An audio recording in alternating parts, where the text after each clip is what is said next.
Basically, what the implication is, you're not living up to it. Whatever it is, you're not Mm-hmm. living up to it. You're not there yet.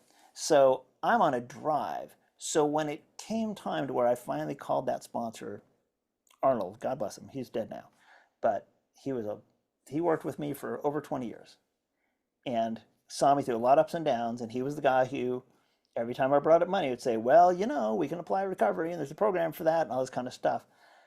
So I finally called and said, okay, how do we do this? But when it came time to turn my finances over to that higher power, who had saved my life and transformed it beautifully, magically, there was a part of me that still said, well, hold on a second. I'm not sure about that, because what if that brings down my self-justification, my proving that I'm finally going to be a success? What if my higher power doesn't have that kind of success in mind? So it was really scary. So I actually made a commitment because I knew myself well enough to say, like, okay, I need to make a commitment here. And so my commitment to my higher power was, I will follow your will around money wherever it leads. And if that means I end up homeless under a bridge and my family hates me, I will do that as long as that is your will. Because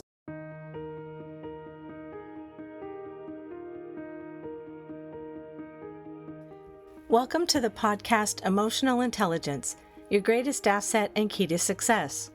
I'm your host, Dr. Jami Carlacio, coming to you from the Greater New Haven, Connecticut area. As an emotional intelligence, or EQ coach, I'm committed to helping people develop both emotional intelligence and mental fitness. That is, you'll come to regard problems as situations that help you learn and grow. EQ is a way of being and doing in the world that enables you to develop and sustain a positive relationship with yourself and others, at home, at work, and everywhere in between. Please subscribe to this podcast and tap the like button so more people can enjoy the benefits of EQ. And now, here's the show. Hello and welcome everybody to the podcast Emotional Intelligence, your greatest asset and key to success. I am very, very happy to be here with you. It's been a minute since I dropped a podcast episode, and I am here with a wonderful, very interesting person named Casey Arrillaga.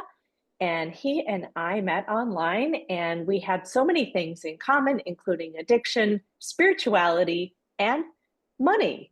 And so I said, hey, Casey, we need to do a podcast on spirituality and money. And he said, yeah, let's do it. And so here we are. absolutely. I'm so glad to be here, and thank you so much for inviting me.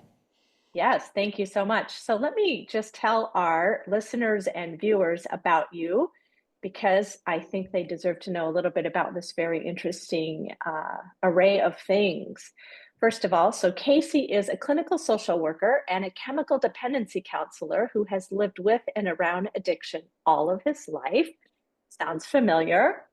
He is now a therapist specializing in family counseling and addiction, and he is the author of the books Realistic Hope, The Family Survival Guide to Facing Alcoholism and Other Addictions, the children's trilogy based on his book Mommy's Getting Sober, and Spirituality for People Who Hate Spirituality, which I just love the title, so I know it's got to be a great book. Thank And you. he's also the host of the podcast Addiction and the Family. And he recorded me. We did an episode together. So I will put a link to that in the show notes. And he gives presentations on working with families around addiction at online and in-person conferences all throughout the United States. And in his work, he shares the knowledge that he has gained from conducting hundreds of family workshops and working with thousands of family members. And he also weaves in his own story of recovery, both as an individual and as a family member. And for more information, you can find out about Casey by going to caseyauthor.com. And again, all of that will be in the show notes. So again, thank you for coming on. Well, thanks again for having me. It's an absolute blast. And Yeah. you're a fun person to talk to. It was great having you on Addiction and the Family. And now it's great to be able to show up on your show here, be able to talk some more about some of this stuff. Yeah. So just quick background, Casey and I met in a 12-step program, and we got to talking. And actually, I said, can I have your phone number? I want to talk to you, because there was something about you right from the get-go that I just identified and said, that's a person that I want to meet. That's a person I want to get to know. That's a person who has something that I want. And that thing that you have that I noticed before you said probably 10 words was recovery. And it wasn't just about recovery, though. There was some other kind of thing going on. And so when you and I talked, we discovered that one of the common denominators in our recovery is spirituality. And then as we started talking about spirituality, we started talking about how money can be complicated and how you can actually use the words money and spirituality in the same sentence and it not be an oxymoron. In other words, not be a contradiction in terms. So maybe I'll just kick off the discussion with that. Absolutely. Thank you so much. A great lead in. So, yeah, I grew up in a way where there was sort of spirituality and there was the real world, and Mhm. never were the two really going to mix. I didn't really see any examples of spirituality being applied to life. It was just a thing where you put on a cute little clip-on tie and a little jacket, and we went to church, and then we went somewhere to eat, which was my favorite part, and then we went home, and it didn't come up again until the following Sunday. And I think my parents were doing the absolute best they could with what they Mhm. knew how. And I think they had this kind of idea that this was part of raising children right, but it wasn't something that they talked about, at least not in front of us, or that they applied to daily life. And so I didn't think of spirituality as something that would apply to money.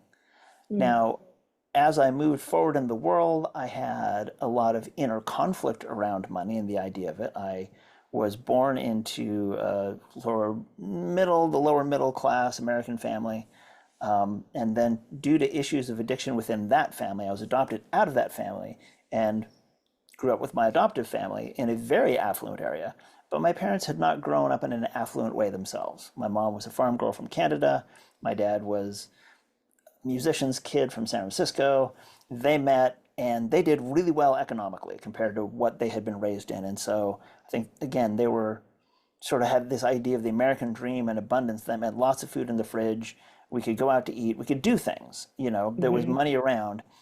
And yet I grew up in this area where there were other people that had a lot more money. And so even in this very affluent area, you could still kind of see who was stacked up against who money-wise. So I grew up with this set of kind of conflicting values around it. Like, is money bad? Is money good? Are people Mhm. rated by money? Oh no, that's hypocrisy. We shouldn't do that. There was just sort of conflicting messages, partly from the society around me, but also within me. So as I moved forward into adulthood myself, I was very ambivalent about money. Mhm. And so when I was in college and I met somebody as a musician, I was looking for a singer and found a singer, and we started working and recording together, and then we talk afterwards, and things just kind of sparked, and we fell in together pretty quickly. I would look back now and say we were two young sex and love addicts in love, but we had no idea. So that just meant we got engaged really quickly and we threw our fortunes together. And we were walking around the college campus one day, Mhm. knowing we were planning to get married and all this stuff. And they had one of those card tables set up with credit card applications, Oh, geez. which is a great deal at college because credit card companies know that if a college kid Yes. gets a credit card, they will get in over their head Oh, and their oh parents will bail them yes. out. So it's a pretty safe bet. If Mhm. you're in college, you probably have some kind of means, is the thought. Somebody's probably helping you out. So if you get in trouble, someone else will bail you out, and you'll probably get in trouble because you're a brand new young adult. And my wife looked at it and said, why don't we apply for a credit card right now? Because if we apply for it now, we're college kids and we fit that profile. And if we wait till after we're married, then we're young married people. They're going to look at our income and not our parents' income, and they won't give us a credit card. Oh, Lordy, Lordy. And Whoa. I was a very savvy woman. I knew practically nothing about this, and again, very ambivalent about money. So I'm like, yeah, sure, okay. If you say so, hey, you're the woman I love. You want to sign up for a credit card? Let's sign up for a credit card. No problem. Um, Credit cards became a regular feature of our life. Mhm. They were our pet insurance. They were our health insurance. They were our car repair insurance. They were also how we went to go out to eat all the time. We ate out so much that we ran up tens of thousands of dollars in credit card debt. Uh, And again, we're musicians, so we bought a lot of musical gear, and mhm. so I, at the time, really, because of that ambivalence, try to just tune money out. It wasn't something that I particularly liked to think about. So my wife held the purse strings. She was very clear that she was going to run the finances. She's instinctively fantastic at math. You can just look at sums of numbers and they totally make sense to her in a way that have never happened for me.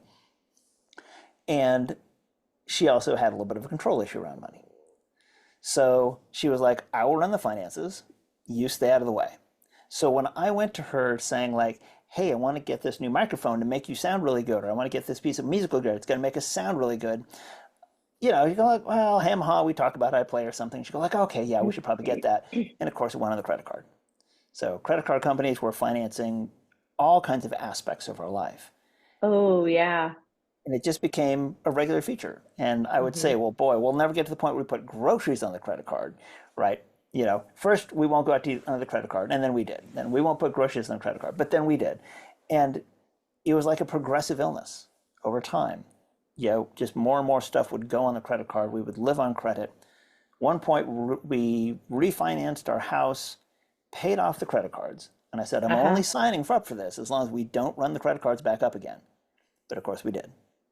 Tens of thousands of dollars of debt paid off and then built back up again. And it finally got to a point where I went back to school as a music major. I decided I'm going to be a music professor. This is many years later.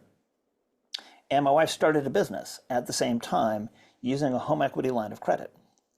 Now, I read after the fact that two things you're never supposed to use a home equity line of credit for is going to school or opening a business.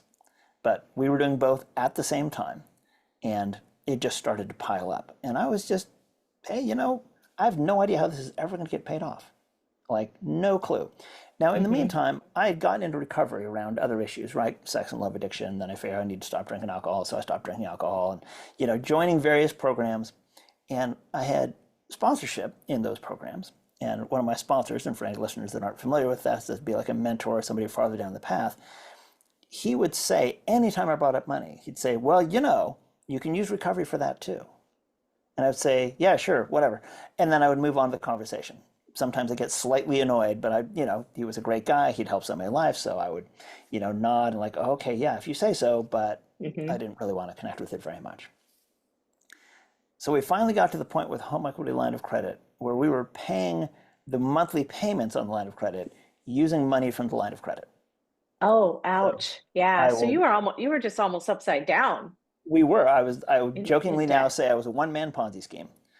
And so I looked around and I said, the only thing we're going to be able to possibly do with this is we will, we'll have to sell the house and move to another state.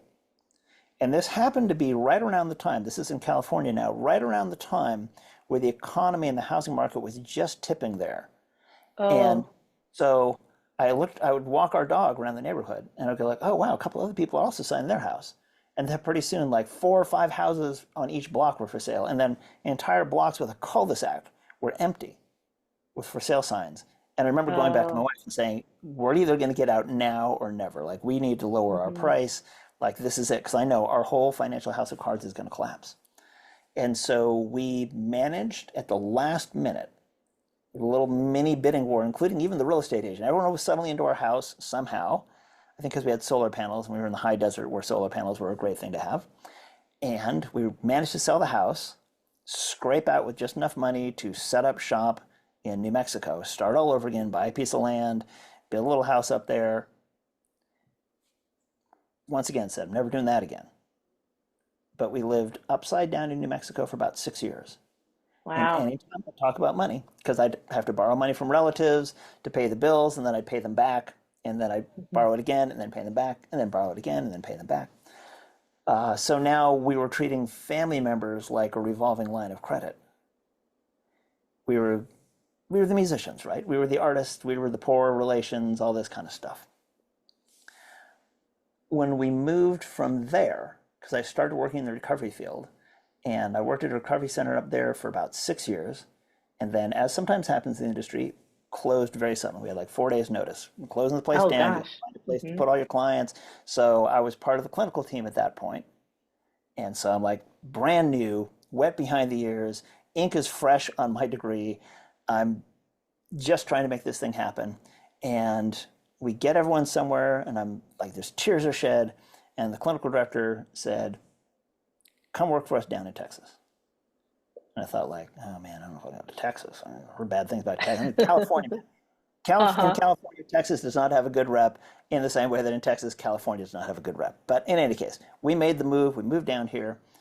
And a couple months, maybe 3, 4 months after moving down here, my wife's still running the finances now. It's been 24 years. And Mm. I've opened the checkbook up probably fewer than 10 times over 24 years, back in the day when we had checkbooks. And so one day I'm going through one of the many stacks of paper we have around the house looking for something, and I come across a bill. It's like, honey, this bill hasn't been paid. You must have missed one. And then I found a second one and a third one, and my wife just said, like, look, I can't even look at this stuff anymore. So 24 years into our marriage, being completely financially enabled, I took over the finances. And I called that same sponsor back and I said, okay, how do we do this? How do we actually apply spirituality to money? I didn't use those words. I just said, give me some tips. Yeah, right. But I've been in recovery for 10 plus years at that point. I knew what we were really talking about. It's like, Mhm. how do we invite these recovery principles into this area of my life where I never thought they'd fit? Right. And now it started my So journey. Yeah. I want to stop you for a second because you said so many things there, and I wanted to maybe just back up. Sure. One thing that I think happens is, we talked about how oftentimes spirituality and money are not even in the same sentence, same paragraph, same page, same book. And the other thing is, and going to church on Sunday was like a separate thing you did, and it never really figured into how you thought about yourself in relationship to the world, to other people. But when it comes to spirituality and money, or even just thinking about money, you mentioned like hands off. I don't know how, I guess the bills are just getting paid, or, we have a credit card. That must mean we can afford it. Or, I don't know, my wife does the books. I don't do the books. There's so many different ways in which you were either vague or just completely oblivious to what was going on. And on some level, I think a lot of people would like to not have to know what was really going on. And so then you get into a 12-step program and someone says there's a spiritual solution to this. That must have been a real shock on some level, even if you do have recovery and other programs that are spiritually based. Did you ever wonder, like, how in the world can money and spirituality even be in the same paragraph sentence next to each other in the sentence? I guess what I would say is it wasn't that it was a shock, it's that it Hmm. was terrifying. Ah. I was having in theory turned my will and my life over to a higher power. Mm-hmm. When it came to money, there was a part of me that was like, whoa, whoa, whoa, whoa, hold on a second here. What if my higher power wants something totally different than what I want? Which is a recovery question people ask themselves in general. But when it Right. came to money, that became really scary because I honestly grew up as kind of the family screw up. I was not good in school. I didn't get through college, just, all these kind of things. So I was the guy from one of the top, depending on your list, one of the top 50 to 100 affluent communities in the United States. And I was the one Mm. working at a warehouse. Okay. You know, if people asked, I'd say, I'm a musician. And especially in Los Angeles, people are like, oh, yeah, okay, I get it. But Yeah. in the back of my mind, there was this sense of shame. Like I hadn't finished school, I hadn't really done these things, right? I was not in this financial position. Whereas most of my friends from school, they were doctors, they were lawyers, they were in just a whole different socioeconomic status class. And again, I had ambivalent feelings about that. So I'd be like, ah, well. Well, by the time I took the finances over, I was back in school. And so now I'm running the finances, I'm in school, and I went back to school with this express idea of I'm going to do better for the family. Like that's Mm. why I went to school. I wasn't going because I thought it would be fun or something like that. I picked a subject initially, music, to be a music professor that I thought would be the one, but when we moved out of California, as I already mentioned, that went out the window. I was scrambling to find a job, and depending on your spiritual outlook, either I stumbled into completely weird coincidence or something led me to go work at a treatment center, where when I went to the Mm-hmm. job interview, I literally did not know it was a treatment center. Oh. I was interviewing to be Okay. a part-time art teacher because I needed a part-time art teacher. I'm like, I can do that. And I did the interview, and the guy says, "Do you know anything about recovery?" Because legally, an employer can't ask, "Are you in recovery?" But he can ask, "Do Ah, you know anything about recovery?" Which would be a uh-huh. relevant question if you're going to be working at Mm-hmm. treatment center. It's a good idea anyway. Yeah. And like anybody, I was like, "Oh yeah, I got a few years sober, and blah blah. Here's my history." And the guy goes, "Great, let's go talk to the boss." And I got hired on the spot. Oh my And so gosh. I went from being an art teacher to being, of all things, an adjunct college professor for University of New Mexico because they had a program. It was like a 9 month to a year long program for young men, and be you could get college credit, which was big appeal to the parents. I think the young men, for the most part, could not care less.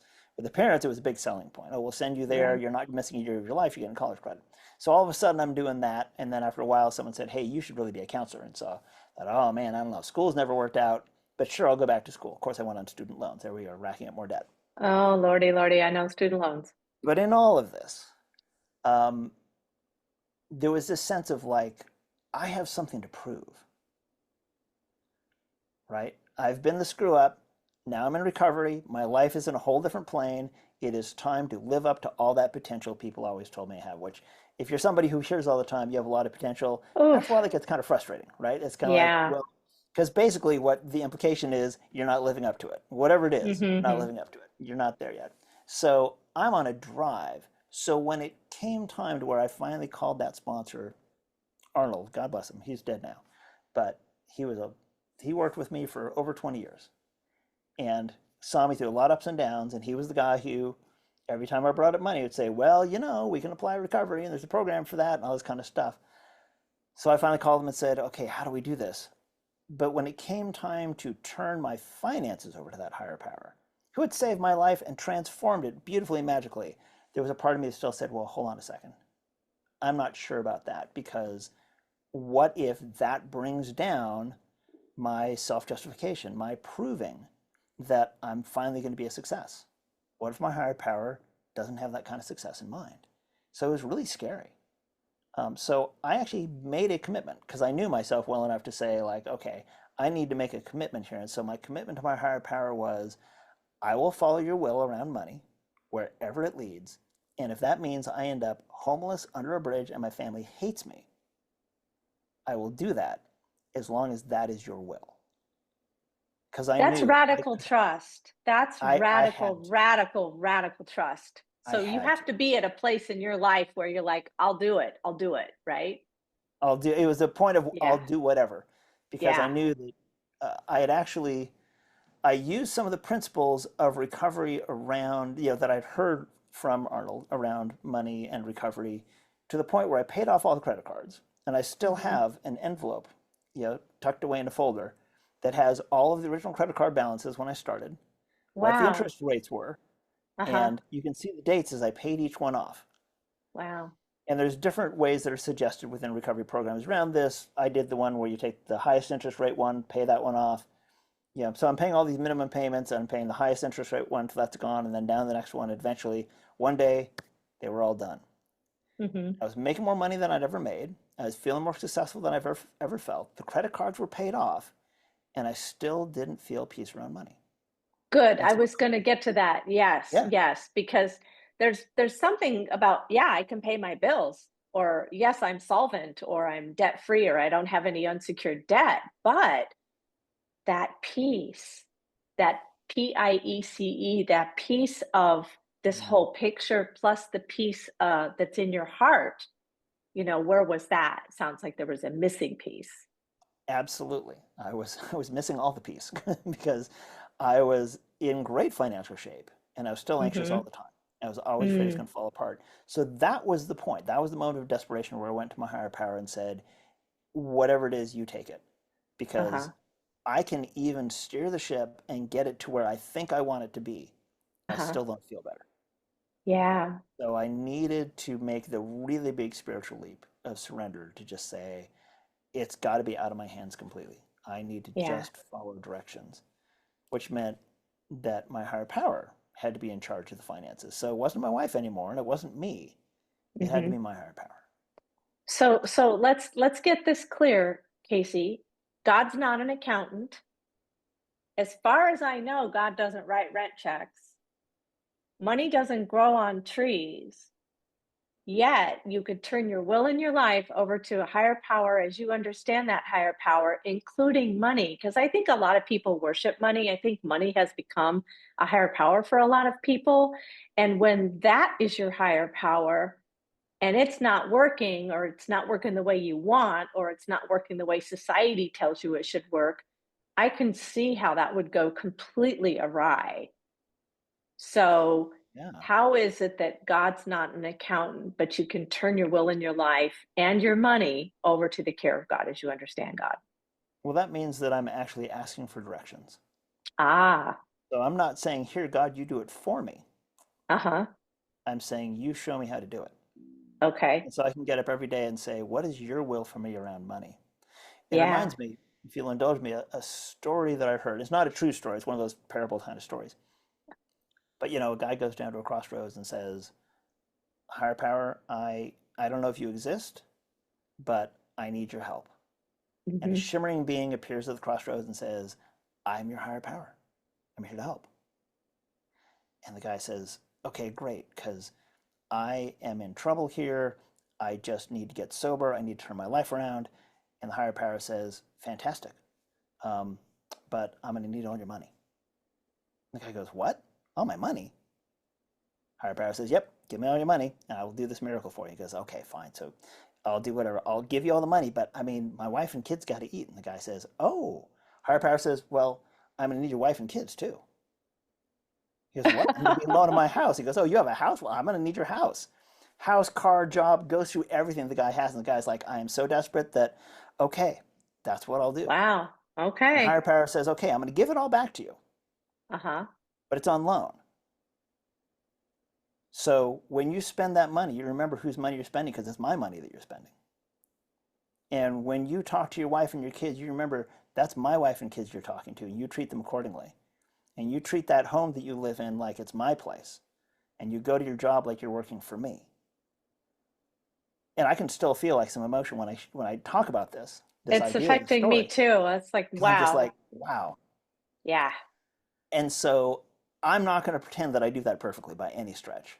But I will say Hmm. that that is the benchmark that I'm shooting for. That idea of just recognizing everything in my life is Hmm. really the result of my relationship with a higher power.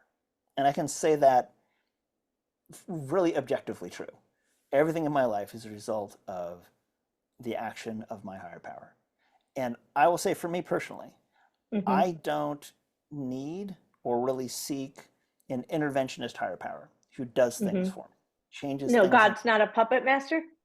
Yeah, well, some people will kind of, in fact, I was talking with someone recently and I felt really bad and pointed out immediately. People sometimes fall in this idea like anything good that happens in my life, that's the blessing of my higher power. Anything bad happens in my life, I screwed up. I'm Uh-huh. like, hold on a second. There, that sounds like a terrible relationship just to start with. And terrible relationship with yourself and self-view, and probably not a great relationship with your higher power. Instead, I think of my higher power as being a guide. Hmm. And I don't need to know where the guidance comes from. I don't need to nail down who that higher power is.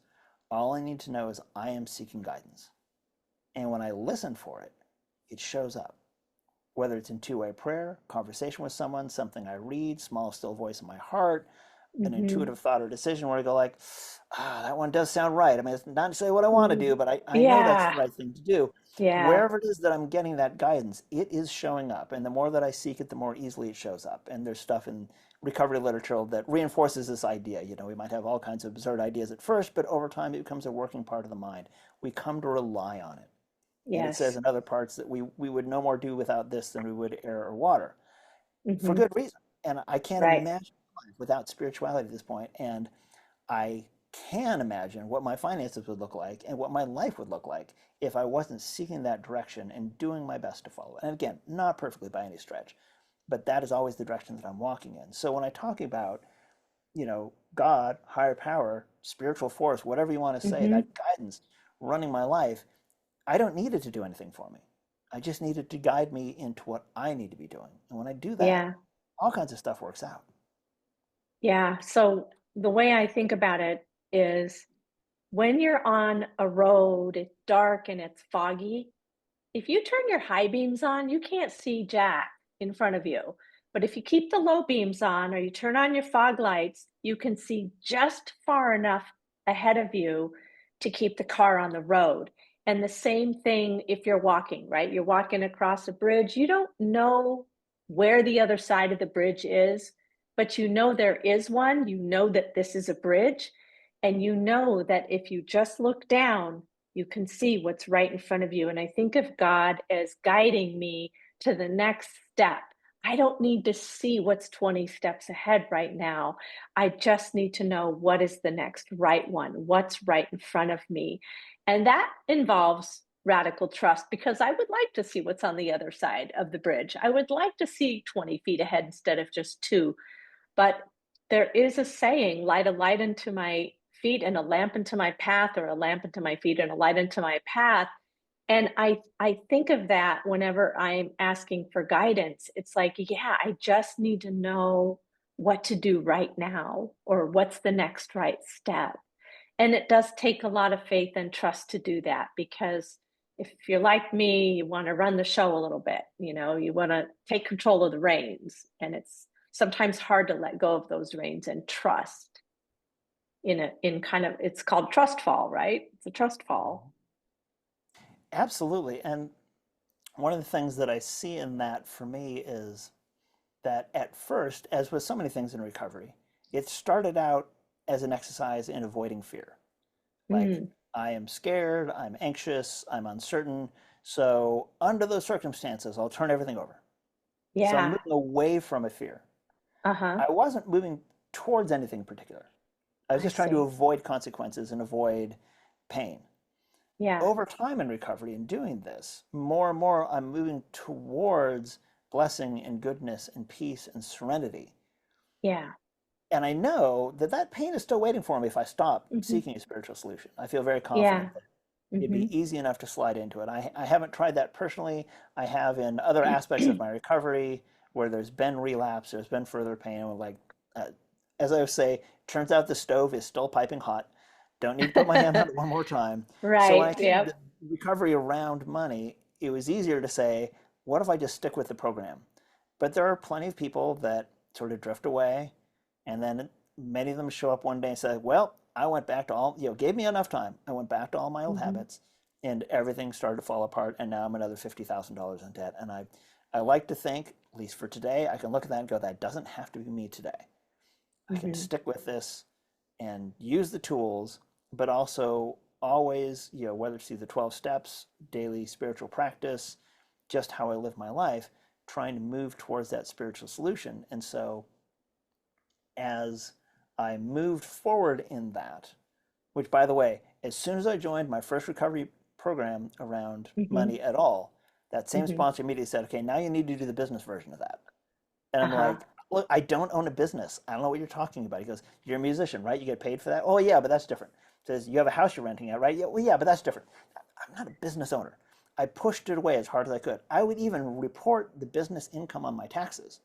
Hmm. I got a business license. I got a business checking account. But if you'd asked me at any time, are you a business owner? I'd be like, oh, no, no, not me. That's not me. I Hmm. don't do that. Hmm. So, of course, when Arnold suggested it, once again, I was like, nope, don't know what you're talking about. Blah, blah, blah. Don't talk to me about that. But when I wrote my Yeah. second book, which was Spirituality for People Who Hate Spirituality, I thought, I'm getting kind of serious about this. Man, it's time to join the business version of the program and bring it into business. So now it came really full circle. I mean, just the farthest I could have thought spirituality would be away from money now was bringing it into that. And that idea of like, okay, now this is infused in my business. And then later, as I was actually going through the recovery process and the steps, one more time. I've lost track how many times I've done it, but it was, I think, one or two times ago. I was standing in the line for the Jungle Cruise at Disneyland, talking to my aunt, explaining why I would never open my own counseling practice. Like I was laying out all the reasons why I would never do that, including I don't want to be running a business. Because Uh-huh. even though I had a business where music income, book income, podcast income, all these various things, royalties from past stuff, was all going in the business. It was being reported. I still was kind of wishy-washy on being a business owner until it was time to to be a real business owner because I didn't need that income. It wasn't a major amount of money. Yes. So I'm going to stop you there because we're out of time for this Oh, episode. okay. But what I suggest and propose is we pick this up and do a part 2 Oh, you because got it. this is way too important to let go. But I try to keep the podcast at about a half an hour. And so I'm going to leave our listeners and our viewers with that hanging over the head, the carrot on the stick. And we will pick this up later and we'll pick up right where I don't have a counseling business. I'm not a business owner. And this Disneyland idea, or Disney World if you were in Florida. Does that sound okay? That sounds great. We'll pick it up with how do you not just bring it into money, but really directly into business? And I would love to talk more Yes. about that. Yes, because I think everyone is going to want to hear the rest of this story. I know that I've heard some of it, and it's definitely worth hanging around for. So before we leave, Casey and I shared a moment with regard to a song. And so I'm just going to play a small clip of it, and we're going to go right to it. When a voice came from somewhere deep in my heart that said, honey, I'm on your side. I'm on your side. I'm on your side. I'm on your side. I'm on your side. Oh, and that, my friends, is a great way to start thinking about the rest of your life, is who is on your side. And if you have ever entertained the notion of a higher power, know that higher power is on your side. Absolutely. And if I can just toss in, because I don't remember if I actually said this, that is my band with the same young woman that I was recording with Oh my 36 gosh. years ago. Oh, That is my yay. Oh wife my singing God. a song It's that I wrote. I'm playing the beautiful. piano and the Woof. drums. And Okay. it was Ah. her and some of our friends that we've played with over the years getting together to record one last album with that group. And so, Oh, yeah, wow. Okay, so we will pick that up as well. And again, Casey, thank you so much, and we will talk soon. sounds great. Thank you And again so much. thank you. And for those of you who are still tuned in, please don't forget to like and subscribe to this podcast, because the more people who hear about it, the more people who can benefit from it. And we need you. So thank you, thank you, thank you. And we'll talk again soon. Take care, everybody. Bye.